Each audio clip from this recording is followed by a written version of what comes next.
हाय दोस्तों, आप लोगों को मेरे चैनल में भोजपुरी धमाका में स्वागत है। आप सब मेरी वीडियो को सब्सक्राइब ज़रूर से ज़रूर कीजिएगा और शेयर भी कीजिएगा और कमेंट भी कीजिएगा और मेरी वीडियो सबसे पहले आप तक पहुँचे, इसके लिए बहुत बहुत धन्यवाद। आज आप लोग के सामने एक तिलक गीत लेकर आई हूँ जिसका बोल है, पियवा दुलारे आय हाय रे। अपना प्यार दीजिएगा। धन्यवाद। मुँह चोर बाटे हो, ढीठ जोर बाटे हो, अपना बहिनी के झुलुआ झुलावत जोर बाटे हो। ढीठ चोर बाटे हो, मुँह चोर बाटे हो, अपना बहिनी के झुलुआ झुलावत जोर बाटे हो।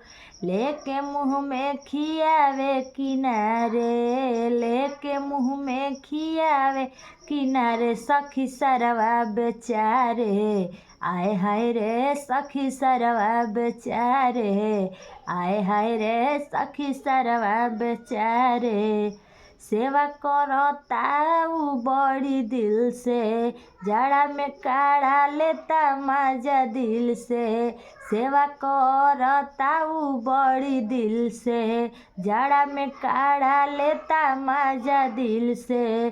सेज पजा के रजैया बुझारे, सेज पजा के रजैया बुझारे, सखी सरवा बेचारे आए हाय रे। सखी सरवा बेचारे आए हाय रे। सखी सरवा बेचारे देखी देखी लोगवा हंसता, हरदम मंजुआ के पीछे रहता।